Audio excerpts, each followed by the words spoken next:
जात पात में जात है जो केलन में पात, रैदास मानस न जुड़ सके जब तक जाति न जात। मुझे तो ये समझ में आया कि जब तक आप में से जाति नहीं जाती तब तक मानुष ही नहीं बन पाएंगे, तब तक हम लोग इंसान ही नहीं बन पाएंगे।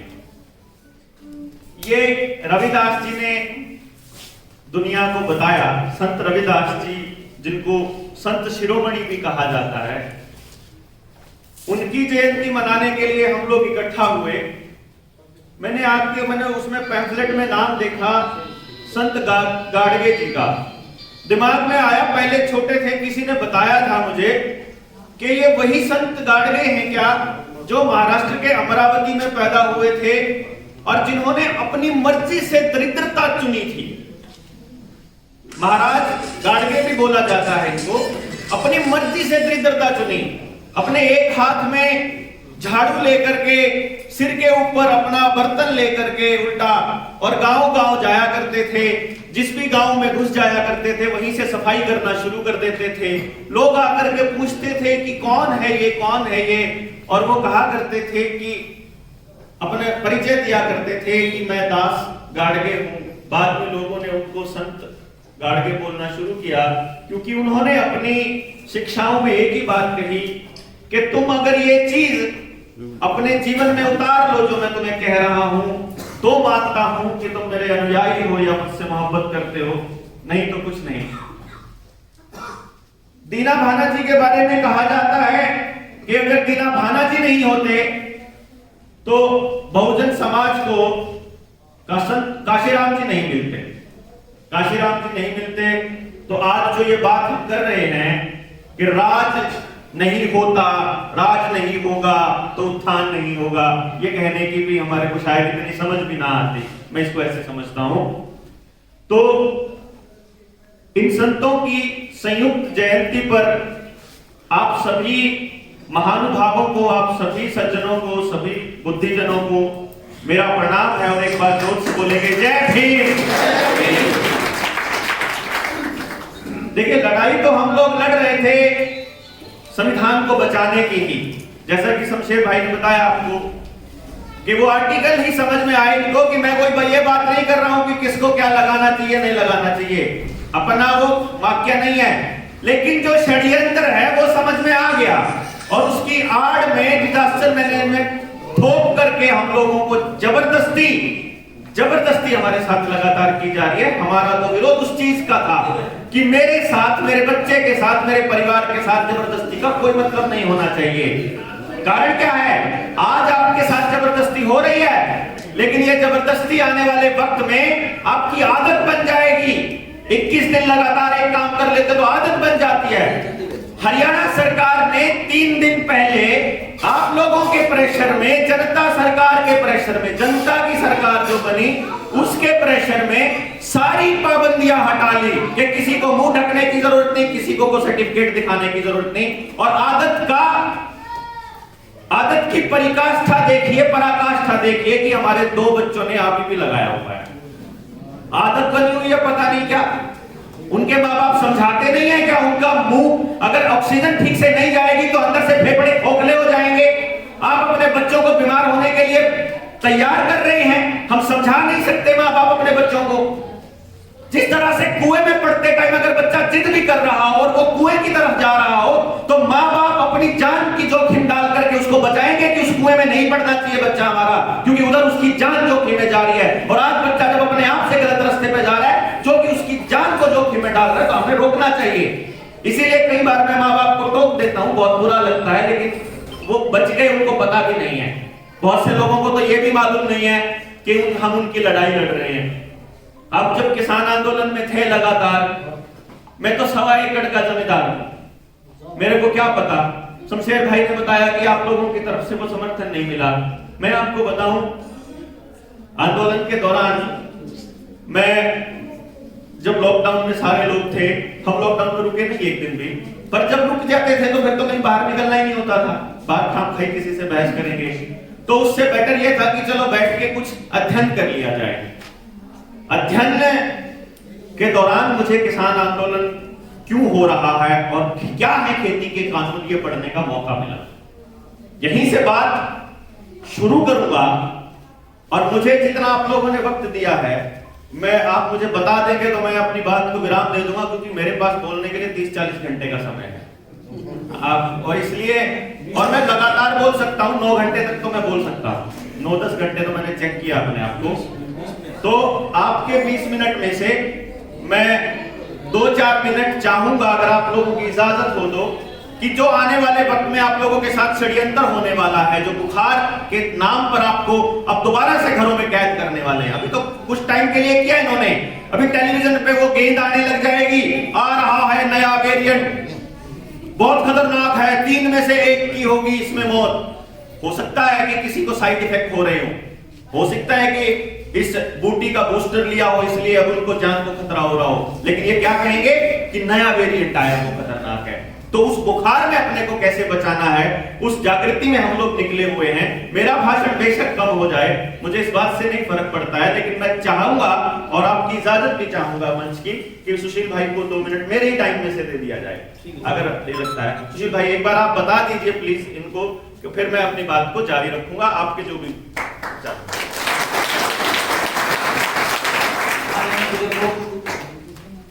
नौजवान साथियों, मेरी बातें सकती हैं।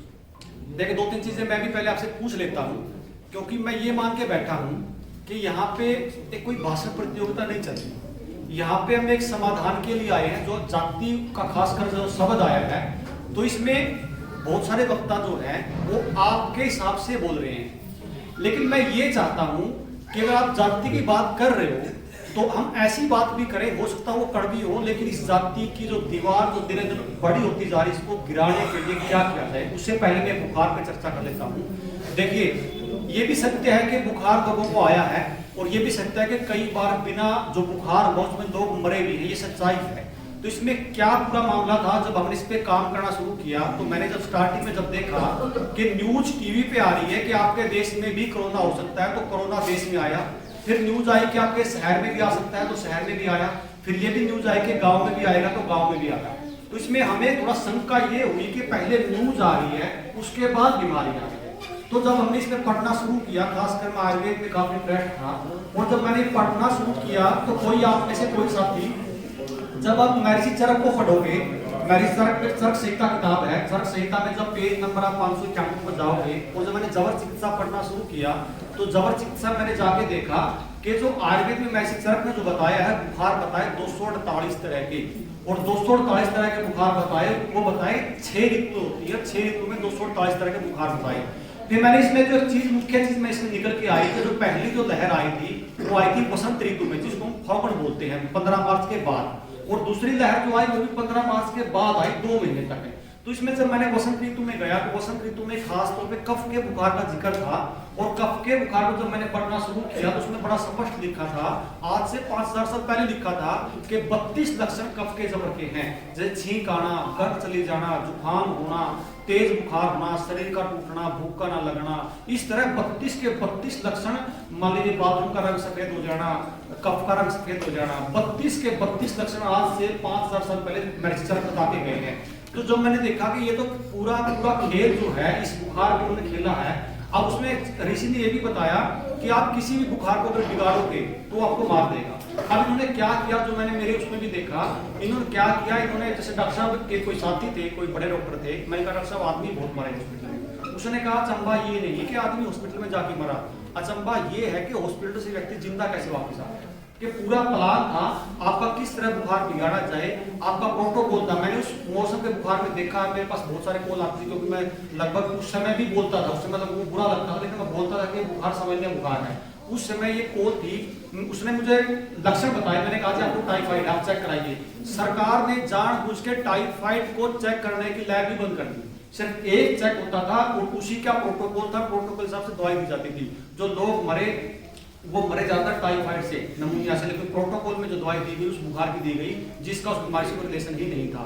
अगर एक्चुअल में सरकार किसी को बचाना चाहती थी तो ये सारा का सारा खेल 2 मिनट में समझ में आने का था, लेकिन जानबूझ के इस खेल को इतना क्रिटिकल बनाया गया। इसका उदाहरण मैं आपको देता हूँ, मेरे साथी थे, बल्कि इसमें मैंने जब पढ़ने के बाद मुझे ये लगा कि हो सकता है पढ़ा हुआ ज्ञान और असलियत में कुछ और चीज होती हो। लेकिन मैंने जब करके देखा, मैं जिसको भी बुखार बताया पॉजिटिव, मैं इसको, मेरा लड़का था 16 साल का, मैं उसको उसके घर पे छोड़ा था। मुझे लगा जब मैंने 20-30 जगह उसको छोड़ा और कोई बात नहीं आई, तो मुझे लगा उसका लड़का है, नई उम्र है, इसको संक्रमण ना हो रहा हो, तो मैं जिसको भी बीमारी निकाली उसको मैं अपने घर पे लेके आया लगातार 1.5-2 महीना। मेरी माँ के पास जिसको सांस का रोग था उसके साथ रखा, और जितने भी पेशेंट घर पे आए वो आधा ठीक तो मतलब जब घर से निकलते थे, क्योंकि घर पे कोई निकलने नहीं देता था, तो आधे ठीक वो वैसे ही हो जाते थे। जब उसने पूरा बुखार पे काम करके देखा, उसके बाद जब बोलना शुरू किया तो पता लगा कि बुखार जो कब का बुखार था उसको मॉडिफाई, उसको एक मेकअप का रूप दिया गया। और उसका उदाहरण कई बार, जैसे मेरे साथी थे, उसकी माता जी थी, उसने कहा भाई माता जी को वही बीमारी होगी जिसका डर था। अब आपने कहा था कुछ नहीं है, लेकिन इसको तो हो गया। जब मैं गया उसके घर पे तो मैंने कहा माता जी क्या दिक्कत हो गई? उसने कहा बेटा इतना बड़ा था, इतना बड़ा, गेट खुला रह गया, गेट में से आया, यहाँ काट के भाग गया। मतलब जो टीवी में जो बॉल दिखाई गई, एक जो बॉल डेंगू टाइप का जो वो वायरस दिखाया गया, वो इतना दिमाग में, इतना वो अंदर तक चला गया कि मतलब उसके बाद लोगों ने अपने आप से पीसीएम पैरासिटामोल खानी शुरू कर दिया। अपने आप से लोगों ने ये मान लिया कि आप बचोगे नहीं। बल्कि डॉक्टर साहब के साथ में बैठे थे, 3-4 दिन पहले की बात है, एक साथी जो इसके पिताजी एम्स में एडमिट थे, वो कह रहे थे जब जिस समय मेरे पिताजी एम्स में एडमिट थे उस समय 500 पेशेंटों में से सिर्फ 4 के घर वाले साथ में थे, 4 घर वाले, बाकी जो लोग थे किसी के घर वाले साथ में नहीं थे। और हमें ये पता था कि ये रोगी 1 दिन जिएगा, ये रोगी 2 दिन जिएगा। वो 4 पेशेंट जिसके साथ घर वाले थे वो वापस आ गए, बाकी 500 में से 1 पेशेंट सिंगल वापस नहीं आया। मतलब हॉस्पिटलों में किस तरह प्लान करके मतलब सारा काम हुआ, और गलत चिकित्सा से अगर एक्चुअल में इस चीज की जांच भी हो जाए कि चिकित्सा गलत हुई थी या क्या था, तो बहुत बड़ा एक मामला निकल के आ सकता था। लेकिन वो हमें उस सच्चाई से कोसों दूर रखा गया, क्योंकि हमने अपने आप को भी आयुर्वेद से दूर कर लिया। ये तो थी बुखार की बात। फिर भी अगर इस पर किसी को लगे कि वायरस थ्योरी क्या कहती है, ये क्या है, समय इतना समय नहीं होगा, दोबारा भी आ जाएंगे और पूछ भी सकते हो कि वायरस का उसका कोई कॉम्बिनेशन नहीं है, ये बुखार तो आएंगे, पिछली बार भी आए थे। बड़ा विषय है, इसमें डरने की जरूरत कहीं से नहीं है। लेकिन मैं जो मूल विषय है, जो आज जाति पाति की जो बात कर रहा हूँ, क्योंकि मेरा जो काम होता है हरियाणा भर में, मेरा पंचायतों में जाने का भी होता है, और मैं एक चीज देख के डर भी रहा हूँ। मैंने इससे चर्चा भी की थी कि जो ये जाति की जो दीवार खड़ी की जा रही है, देखो अब इसमें बहुत सारे लोगों को बुरा भी लग सकता है, लेकिन मैं आपका अतिथि हूँ आज, अगर बुरा लगे तो मैं हाथ धोके पहले माफी मांग लेता हूँ। मैं आपको एक कहावत सुनाता हूँ, उसके हिसाब से आप हिसाब लगाना। एक बार क्या हुआ, एक हंस और हंसनी जा रहे थे जंगल में से, नई शादी हुई थी, तो चलते जा रहे, उनको वक्त रात को किसी पेड़ के नीचे रुक लेते, कल चलेंगे अगले दिन। तो जब रात को पेड़ पे रुके तो उस पेड़ पे उल्लू बोला, और उल्लू बोला तो हंसने को भाई बियाबान जंगल है, और ये मूर्ख जो उल्लू है ये खां खा बोल रहा है, ये हमें सोने नहीं दे रहा। तो उस उल्लू को वो बात चुप गई। जब सुबह जाने लगा वो उठ के वहां से, तो हंस और उल्लू ने नीचे उतर कहा भाई हंस कहाँ जा रहा है, ये हंसने तो मेरी, आप इसको कहाँ लेके जा रहे हैं? उसने कहा भाई आपकी कैसे होगी? उसने कहा भाई पंचायत कर दे। जब पंचायत बुलाई गाँव से, उसने कहा भाई बताओ क्या बात है? तो उल्लू ने कहा कि हंसने तो मेरी, इसको लेके जा रहा है। और हंसने कहा जी तो गलत बात कर रहा है, मैं मेरी हंसने जोड़ा भी आपको दिख रहा है, और ये तो गलत कह रहा है, मेरी है। उसने कहा पंचायत में रुको फैसला करते हैं। अब वो जब पंचायत दूसरी जगह फैसला करने गई, तो पंचायत में जो 4-5 लोग ने ये कहा भाई देखो हंस तो है बाहरी आदमी, ये तो आज आया है चला जाएगा, उल्लू और रहना यहाँ पे, भाई उल्लू के पेड़ों फैसला करो, काम तो ये आएगा। तो उसने आके ये कहा कि भाई हंसनी तो उल्लू की है, तो खाम खा कब्जा करके। तो भाई वो उल्लू जब हंस वहां से जाने लगा, तो उल्लू ने कहा भाई मैं पागल नहीं बैठा यहाँ पे, ये समाज का निकाला हुआ बैठा हूँ यहाँ पे, ये समाज जो पंचायत है इसका निकाला हुआ बैठा हूँ यहाँ पे, इसको बंद कर। तो कहने की बात ये है कि मैं अगर मेरे समाज का कोई व्यक्ति गलत नहीं कर रहा है तो मैं उसको छुपा लेता हूं, क्योंकि मुझे लगता है कि कल को ये मेरे काम आएगा। एक कड़वी सच्चाई जो है, जब तक हम देखो जाति पाति मिटाने के लिए बैठे हैं, लेकिन जो यहाँ पे जो हम सुन रहा हूं, खासकर मैं जो सुन रहा हूं, इसी तरह बाकी जातियों के लोग भी अपने आप को सर्वश्रेष्ठ बताने लगे हैं, और जो गैप है वो बढ़ता जा रहा है। आप एक चीज बताइए मुझे, अगर कुछ सवाल मैंने लिखे थे इस पर चर्चा करना।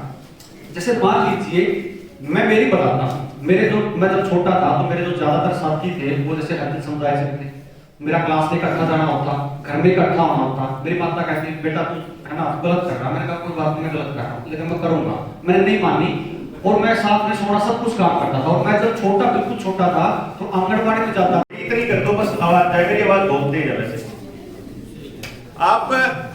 मैं उस दौरान जब स्टडी किया तो मैंने देखा कि ये जो 3 कानून हैं, ये तीनों कानूनों में असल खेल क्या है, झोल क्या है, किसान क्यों बैठे हैं वहां पे? रेल की पटरी पे रेल रोको आंदोलन क्यों चला हुआ है पंजाब में? तीनों कानून पढ़े, उनकी गहराई में गया कि अगर ये हो जाए तो क्या होगा।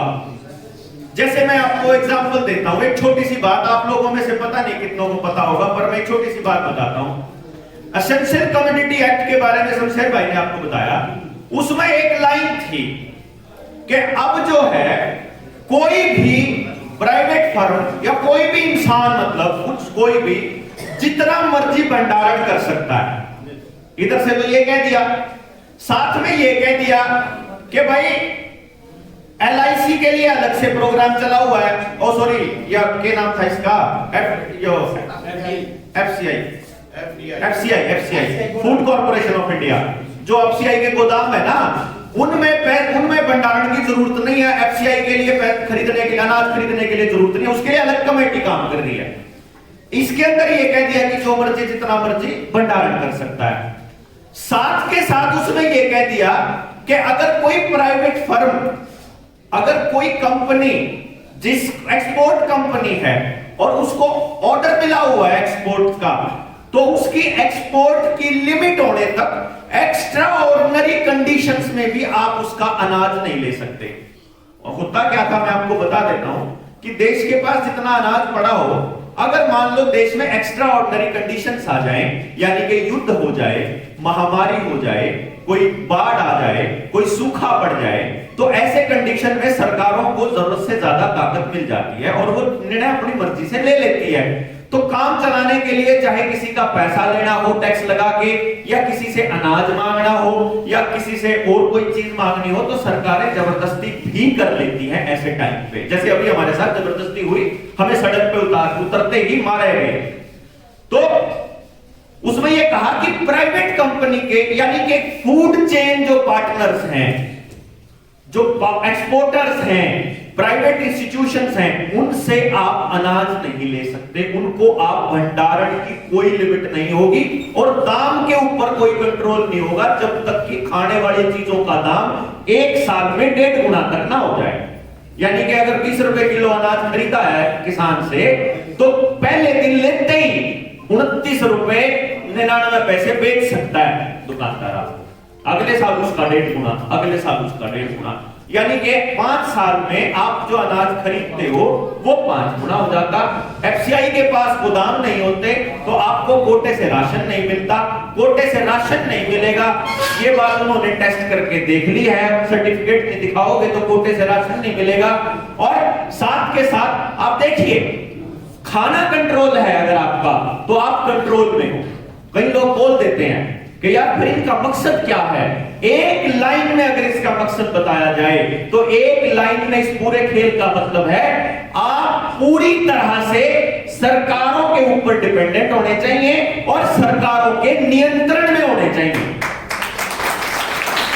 ये जो बीमारी चल रही है ना, इसका एकमात्र मकसद है डिपेंडेंट भी होने चाहिए और नियंत्रण में भी होने चाहिए।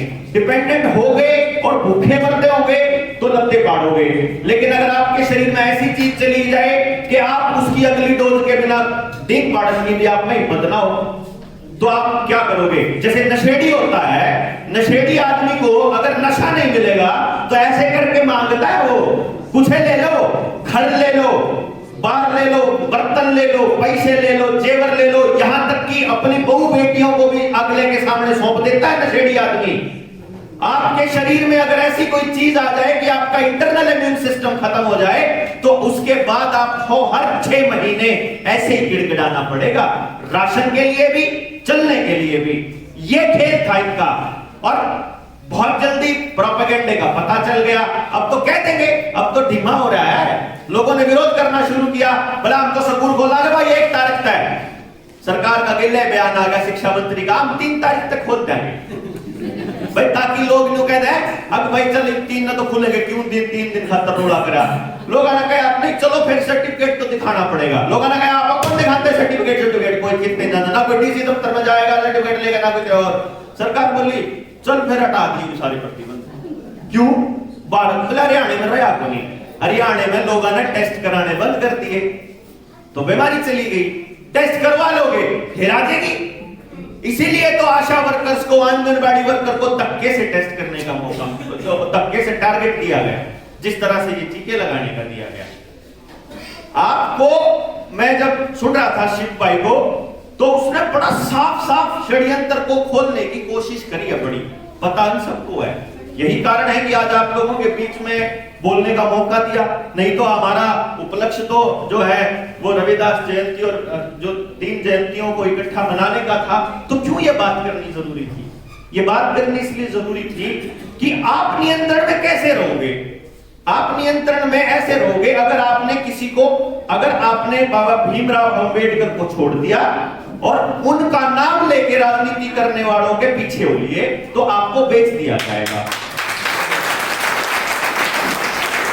और ये पहले भी आपके साथ होता आया है और आपके साथ आगे भी होगा।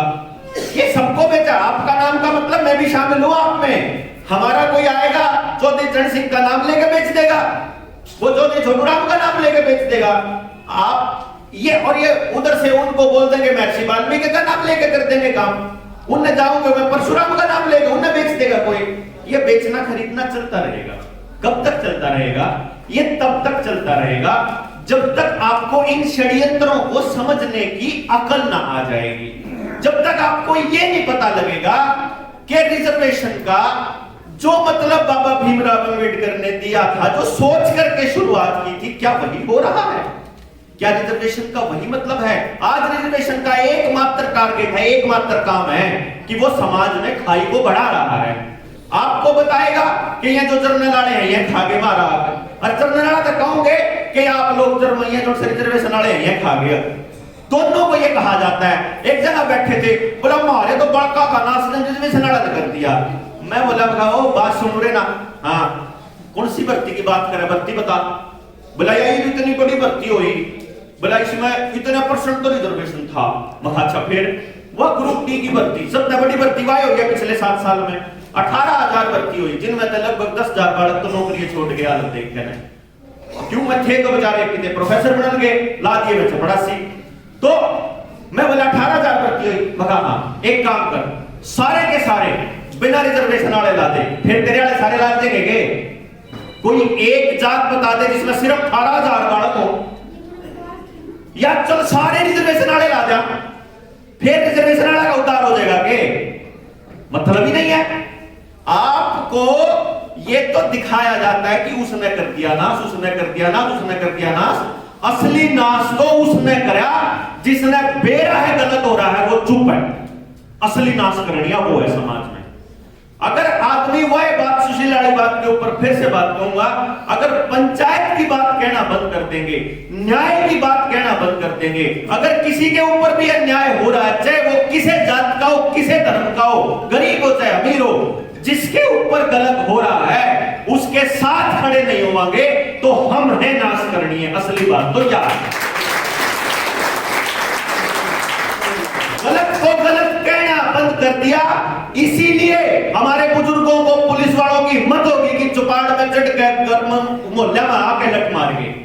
इसीलिए इनकी हिम्मत होगी कि हमने अपना शरीर इनके आगे करना पड़ा कि रोटी के राशन नहीं मिलेगा, यो नहीं मिलेगा। जैसे समाज के 5 आदमी 20 आदमी इकट्ठे हो गए, उस आदमी के ड्यूटी बचा के खड़े होते कि तू कौन मारा राशन रोकनिया, तेरी के औकात, कद से राशन मारा या टिक्का देख के ना लगना शुरू हुआ था के बेचारे गरीब आदमी एकला पड़ गया। हम गामा में चाचा की उन तक कोटे वाला था समझा गया, जित चले गए उधर तो हो गया, लेकिन जित ना जा पाए, जित इस बात का ज्ञान ही नहीं जा पाया, वो आदमी बेचारे गलती में उनका बिला तो न्यू लुवा लिया था, बस में कौन चढ़ने देंगे। क्योंकि झज्जर में वो बस में चढ़ता बूढ़ा उतार दिया था और वीडियो भी बड़ी वायरल हुई। एक बोला जी आपने तो नहीं सोचा कदे किते ना जान दे, कदे पेंशन कट जा, कदे तनख्वाह ना मिले, कदे हाजिरी ना लागे। मगर कोई एक ईसा भी है कि जिन्हें बीमारी कट के लो आया हो, या सरकार ने कहा हो कि कभी दोबारा बीमार नहीं होगे? बोला ना। अच्छा फिर न्यू कहा है सरकार ने साइड इफेक्ट हो गया है? बोला हाँ न्यू का है, लाख में तो एक का हो जाए। अच्छा वो लाख में तो एक मैं हूँ और पूरे परिवार का लालन पालन मैं दिहाड़ी करके कर रहा हूँ और मेरा नाश हो जाए मेरे शरीर का, तो जिम्मेदार कौन? बोला तू है, तब का थोड़ा करेक्शन है। बता भाई यो है हमारी गेल, और आप चुप, सारा समाज चुप। सारे ठेकेदार चुप, सारे थारी जात के भी ठेकेदार चुप, और हमारी जात के भी ठेकेदार चुप, और उनकी जात के भी ठेकेदार चुप, और सारी पॉलिटिकल पार्टी चुप। जो उनसे किसाना का आंदोलन लड़ने लाग रहे थे वही ठेकेदार भी चुप, किसाना के ठेकेदार भी चुप, चाचा के उनके मारते, अरे मरन लाग रहे लोग, इन्हें बचा लो रहे, इन्हें कह लो रहे, रुके मार मार कर देखा होगा आपने किस तरह गिड़गिड़ा उठा रहे, इन्हें बचा लो रहे। लेकिन मजाल है किसी की कोई बोलता हो, मैं बोला आपको महेंद्र सिंह उठा का छोरा दीपेंद्र का, मैं बोला था लुहा लिया के, बोला बोला है डॉक्टर साहब। मका फिर सर्टिफिकेट बनवा ले, बोला क्यों बनवा लो, मका फिर बोला क्या तेरी बनवाता। अब भाई आप तो विधानसभा में जावा है ना, मारता तो कोई पूछता ही को नहीं, क्योंकि बकायदा नोटिफिकेशन है कि विधानसभा और राज्यसभा लोकसभा में जाने वालों को किसी से कोई जरूरी कंपल्सरी नहीं, ना टेस्ट कराना ना सर्टिफिकेट दिखाना। फिर भाई ये दो कानून क्यों कर, मनसा खातर और गजा खातर और, ऐसा कैसे है? ओ बोला अब हम तो कौन लुआन दे, मगर फिर अपने जो से कांग्रेसी उन्हें तो बता दो, तुमसे उठा के समर्थक होंगे तो बता दो, बोले बेटा नहीं जान दे, न्यू सोच रहे होंगे, लेकिन न्यू बोले भाई हम बोल नहीं सकते। मैंने सोचा और तो किसी ने लुआए होंगे, चलो भाई चौटाला ने लुआए होंगे, उन्होंने तो पूछा, उन्होंने भी नहीं लुआया। भाई इंद्रजीत यादव ने तो लुआ लिया, वो यादव का बड़ा नेता है, बोले उसने भी नहीं लुआया। अच्छा भाई बजरंगा लाड़ी फैमिली, बंसीलाल लाड़ी फैमिली, खट्टर पट्टर, वो देखिए तो उद्धव ठाकरे भी नहीं भाषा बोल रहा, केजरीवाल भी आई भाषा बोल रहा, राहुल भी आई भाषा बोल रहा, मायावती भी आई भाषा बोल रही, चंद्रशेखर भी आई भाषा बोल रही, वो हमारा कन्हैया कुमार बड़ा अच्छा बढ़िया बन रहा नेता, कांग्रेस ज्वाइन करे पास वो भी बोलना बंद कर गया इस बात के ऊपर। तो और भाई देखा तो हमारा वो टीएमसी वाली ममता बनर्जी से लेकर के कम्युनिस्ट सरकार, कोई एक भी आदमी ऐसा नहीं जो आपके बच्चा की बात करता हो, आपके बच्चों का रोजगार छुटन लाग रहा है उस पर बात करता हो, आपका घरान बड़ बड़ के अपने सारे धक्का करने लाग रहे, इलाज कराना जावा डिलीवरी का बिला पहले हम लगवाओ, बड़का कह कदे जिंदगी में पहले देखा आपने। अब जवान बड़का कह ब्रेन एवरेज होते हार्ट अटैक देखेंगे, हार्ट अटैक तो मैं बताने लग रहा हूँ, धनखड़ साहब बैठे हैं, अगर जब पुराने टाइम में 80 तक पहले तो मेरे ख्याल तक किसी ने हार्ट अटैक कैंसर जैसी बीमारियां के नाम में कौन सुने थे। ये तो हरित क्रांति के टाइम पे आपको जहर दिया गया था ना, जो आपके पिज्जा में डालकर जो इब्बी हो लाग रहा है, ये तो पूरे खेल चल रहा है। वही लोग इब्नू पूछने लग गया, हर्षवर्धन डॉक्टर हर्षवर्धन दौरे चले गए, बोला जी डॉक्टर साहब न्यूज नाश हो रहा है, अब बचा लो अपने देश के लोगों ने। डॉक्टर हर्षवर्धन ये कहते हैं हमने बेरा है, प्रोपेगेंडा है, अब तो WHO के हाथों बंधे हुए हैं, लाने वाला है लाने वाला है, हाँ WTO से लाने वाला है ना WHO। हर्षवर्धन कृषि वो हेल्थ मिनिस्टर इस प्रोपेगेंडा के बारे में बताया, इस बीमारी के बारे में समझाया कि भाई जब डॉक्टर BRC के बात है, अभी भी सुनील भाई ने बताया कि गांव में किसी का भी बुखार हो गया और जो घर के नजदीक भी नहीं जाओ थे तो सुशील अपने घर आ जाओ था, तो गांव का यकीन हो गया भाई जब यू आदमी अपने घर जाने लग रहा है, इसका मतलब तो कोई खतरे वाली बात तो होनी नहीं चाहिए। हमारा तो डर टेलीविजन ने बिठाया था ना, न्यू हर्षवर्धन ने समझाया कि भाई BRC ठीक करने लग रहा है, एक भी आदमी नहीं मर लिया उधर तो तू वापस चालू करना चाहिए, एक भी नहीं मरता।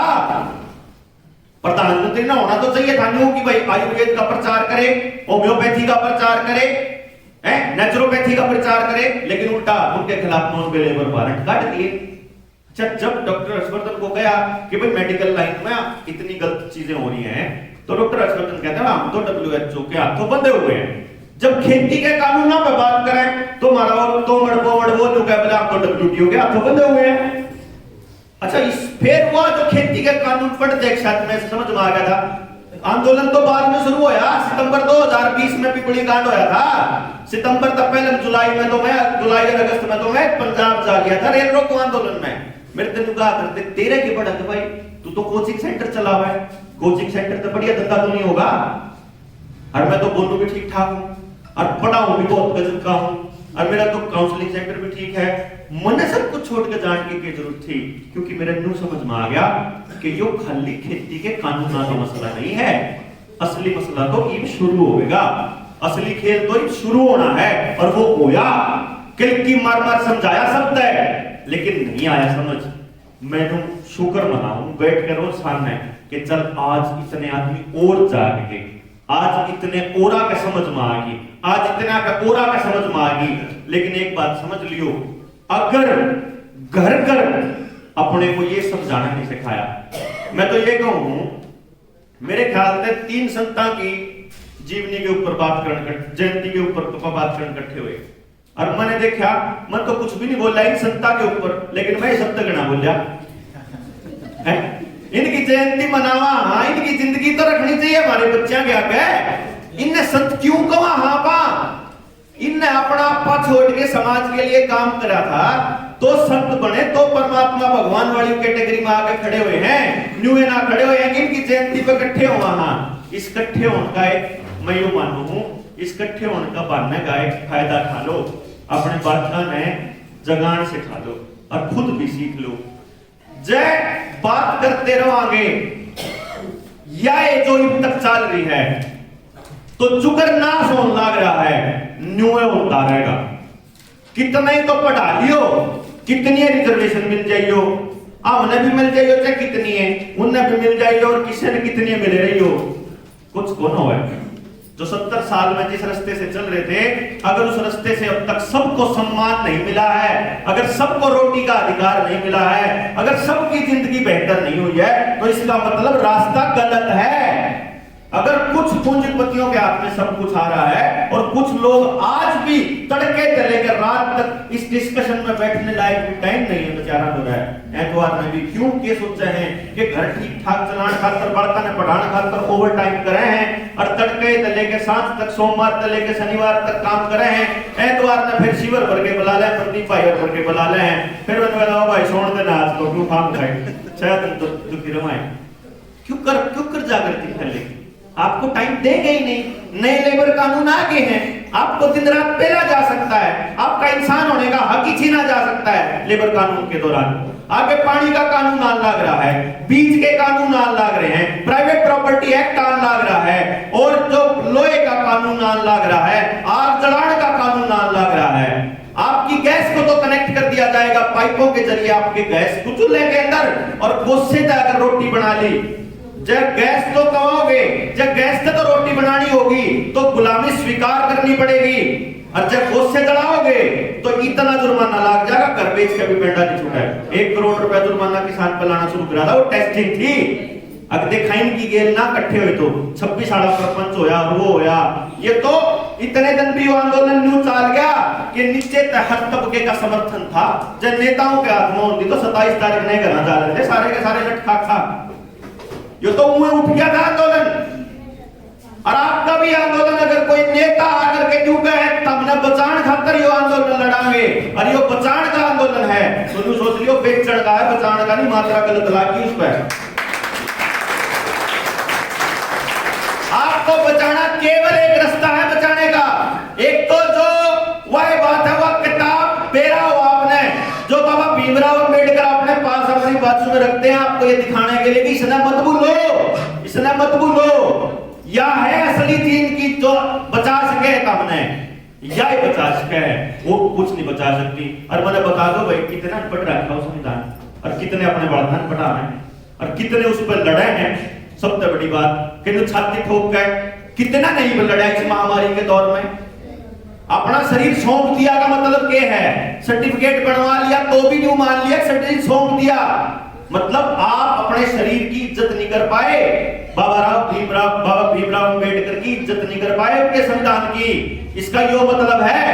और ये रोज की रोज आएंगे, ये घर में पड़ के ठोकेंगे, ये कौन छोटे हैं। और मैं बता दूं, आपकी गैस, आपकी पानी, आपका पेट्रोल, डीजल, बैंक अकाउंट, आपकी जिंदगी से जुड़ी हुई हर चीज, आपका राशन कार्ड, आधार कार्ड, सब कुछ इस यूनिक आईडी के साथ जुड़ा। श्रम कार्ड बनने लग रहा है आजकल, नीचे एक 14 डिजिट का नंबर है, वो है यूआईडी, इंटरनेशनल लेवल का यूआईडी, जो एलन मस्क की न्यूरालिंक आपके साथ कनेक्ट करेगी आने वाले टाइम में। आपके हाथ में जो चिप लगेगी और उसके बाद वह बुद्धि में लगेगी, और फिर जैसे वो कहेंगे वैसे चलोगे, वो खेल वो है।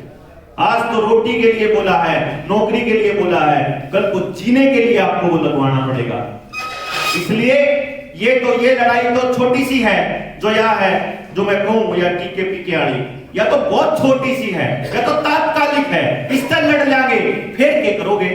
जो अगर मैं किसान आंदोलन में क्या करता किसान नेताओं को, मान लो इन्हें तीनों कानून ले लिए, फिर कहीं जाओगे? पहले हम बड़े कम सोने की थालियां में खाया करते, पहले हम कित खाया करते।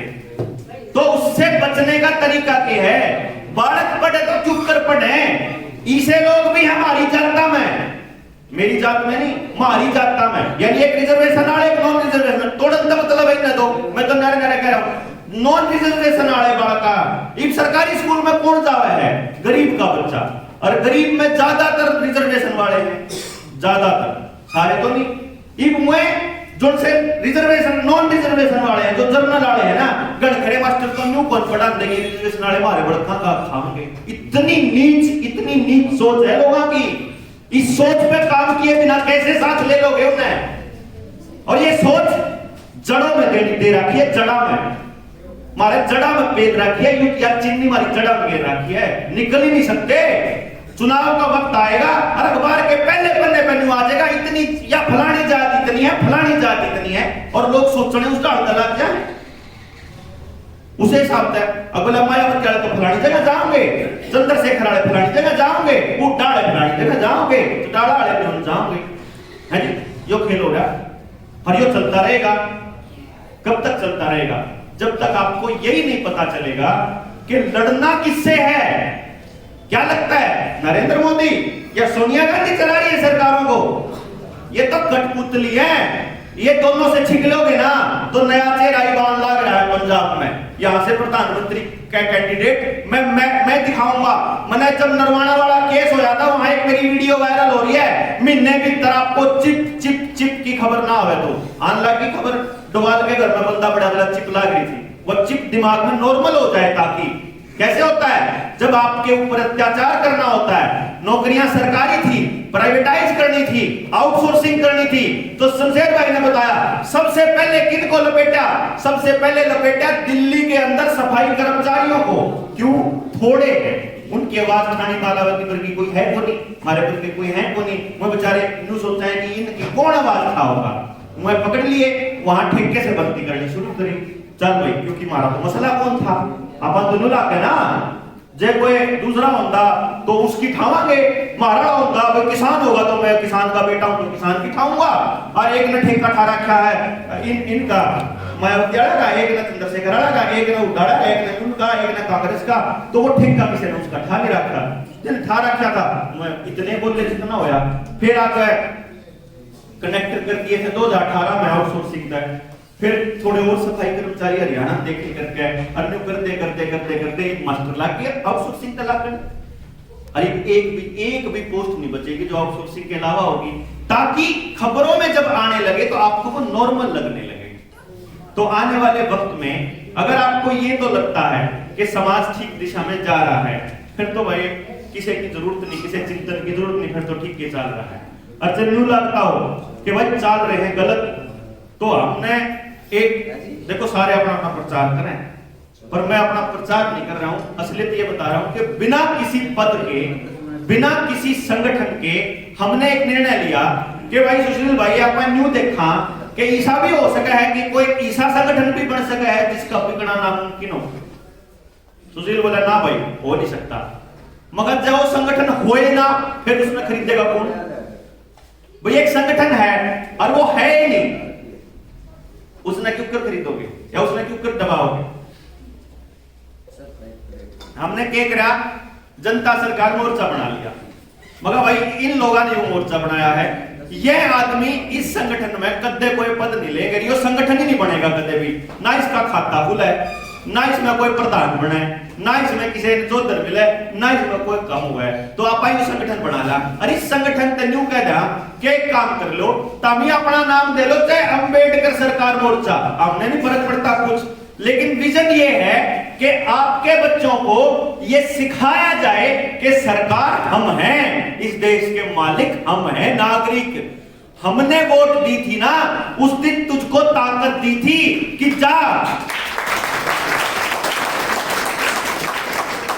वोट देना। क्या होता है? वोट देने का मतलब होता है मत देना। मैंने अपना मत तुझे दिया। तुझे दिया का मतलब क्या है? मैंने अपनी ताकत तुझे दे दी कि तू जा और जाके विधानसभा में मेरे लिए आवाज उठा। फिर दूसरा आदमी आके अपना मत देगा। ये मत देता है अपना मतदान, और सबकी ताकत इकट्ठी करके वो आदमी वहां जाता है। हमारे दिए हुए टैक्स के पैसे से वो वहां ऐश करता है। हमारे टैक्स के पैसे से सारी योजनाएं लगती हैं, और हमारी ही दी हुई ताकत से उस आदमी को इतनी ताकत मिलती है कि वो हमारे लिए डिसीजन ले सके, हमारे लिए निर्णय ले सके। लेकिन ये लोग हमारे लिए निर्णय नहीं ले रहे, ये हमको दबाने के लिए निर्णय ले रहे हैं, ये हमको काबू करने के लिए निर्णय ले रहे हैं, ये हमको बर्बाद करने के लिए निर्णय ले रहे हैं। और इसीलिए जनता सरकार मोर्चा ने ये कहा कि हम गांव-गांव जाकर आपको ये बताएंगे कि आपकी ताकत क्या है, आपके लिखे हुए की ताकत क्या है, आपके बोले हुए की ताकत क्या है। और जब यहां से बैठे हुए 15 आदमी जाके डीसी के दरवाजे पर खड़े होंगे तो डीसी की इतनी हिम्मत नहीं होगी कि वो आपकी बात को नकार सके। क्यों? आज तक आपने जात के नाम पर लड़ते देखे होंगे, आज तक धर्म के नाम पर लोग लड़ते होंगे। एक अकेला मोर्चा होगा जो सिर्फ मुद्दे के लिए लड़ेगा, सिर्फ मुद्दे के लिए, किसी आदमी खातर नहीं। मैंने गलती कर दी, 100 बार लपेटो पुलिस, मैंने कोई दिक्कत नहीं। लेकिन अगर सरकार ने गलती करके मेरे को लपेटा है तो सरकार को नहीं छोड़ा जाएगा। डीसी ने लपेटा तो डीसी को नहीं, मेरे को मतलब आपको। किसी को भी समाज के किसी भी अंग के ऊपर कुछ भी गलत हो रहा है उसकी आवाज उठाएगा जनता सरकार मोर्चा। ये विजन लेकर के हमने शुरू किया। मैं आप लोगों के सामने प्रस्ताव भी रखता हूं आज ऐसे पवित्र मौके पर कि आप लोग भी अपने लोग इकट्ठा कीजिए जो सीख सकते हो और लड़ सकते हो। दो ही लोग, ना तो कुछ मिलेगा, गाड़ियां मिलेंगी, धक्के खाने मिलेंगे। ये तो ले सकते हो तो आ जाओ बिल्ला। जब आपा ने मड़ाई मिलेगी तो उसमें तो मड़ाई दे जाएंगे, और जब आपा ने मिली तो फिर कुछ नहीं मिलता। ठीक है जी, गाड़ियां खानी और समाज के लिए लड़ने की वाय ललक और वाय भड़क और वाय दर्द हो तो आपका स्वागत है, और नहीं तो भाई आप लड़े रहे। हाँ, आप भी आपस में कितना लड़ लो, फिर तो लड़ते रहो। तो ये एक विजन लेके चले कि आने वाले वक्त में कैसे हम लोग विचार को इतना मजबूत करें कि विचार की ताकत से ऊपर किसी की ताकत ना हो, लोगों की ताकत से ऊपर किसी की ताकत ना हो, इंसान को इंसान समझा जाए, गरीब हो या अमीर हो। डीसी की भी उतनी इज्जत हो जितनी किसी सफाई करने वाले की है, सफाई कर्मचारी की है। वो आदमी भी तो काम कर रहा है। डीसी को 24 में तो 25 घंटे देते हैं, कितना ही काम करता हो यार। काम करने आदमी काम कर रहा है, अपने शरीर को देता है अगर समाज के लिए। तो अगर कोई आदमी कम पढ़ा लिखा है तो क्या प्रॉब्लम है? उसकी इज्जत बराबर होनी चाहिए पीएचडी करने वाले आदमी के बराबर। किसी आदमी का जन्म कहीं हो गया है, मैं जन्म जाति में जन्म ले गया, मैंने केस में तीर मार लिए, मैं जिस घर में पैदा हो गया उसमें मेरा के है गर्व करने लायक है। मैं तो नहीं जान कर पैदा होया, मेरे बस में तो नहीं था उधर पैदा होना। मैं अगर किसी और गरीब के घर में पैदा हो जाना तो मैं गाड़ खाऊं, ये कौन सा तरीका है? और मैं किसी बढ़िया जात में पैदा हूं तो मैंने इज्जत मिले, ये कौन सा तरीका है? मैं इस तरीके के खिलाफ हूं। मैं इसके खिलाफ हूं कि कोई कितने पैदा हो जाओ, किसी पर कितने रुपये हो, कितना पढ़ लिख रहा हो, कितने खड़ा हो, इंसान होने के नाते उसको इज्जत बराबर मिलनी चाहिए।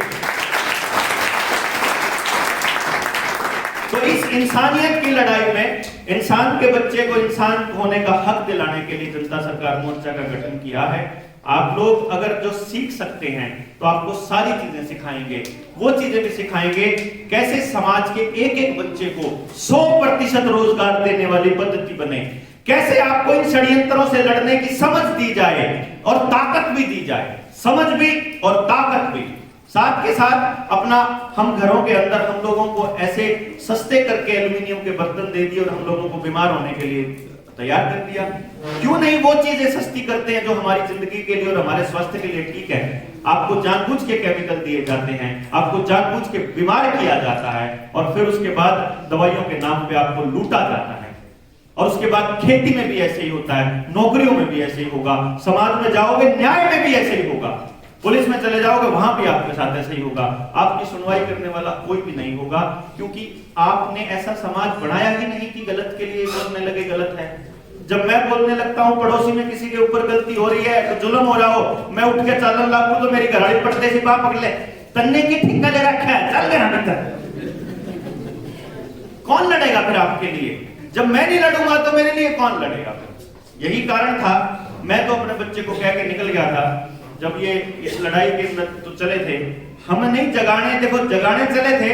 और जिसने भी इन लोगों के खिलाफ जगाया है, क्योंकि ताकतें जो पॉलिटिकल पार्टियां काबू हैं यूनाइटेड नेशंस और उन जो एलीट ग्रुप हैं उनके खिलाफ, जिनकी बात शिव भाई कहने लग रहे थे, अब उसके खिलाफ लड़ने का तरीका है असल में।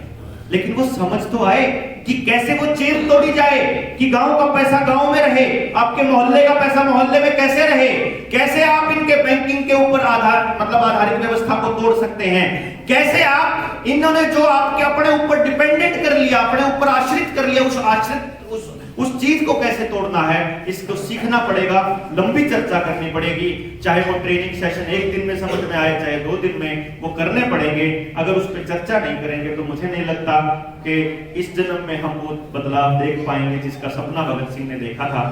बाकी हम चले इसीलिए हैं कि अब ये मान के चले हुए हैं कि मेरी पीढ़ी को तो अपना सब कुछ खोना पड़ेगा, तो हम तो अपनी जान की बाजी लगा के चले हुए हैं। आपको मेरा खुला निमंत्रण है, जितने भी लोग हैं सबका स्वागत है। जय हिंद, जय भीम।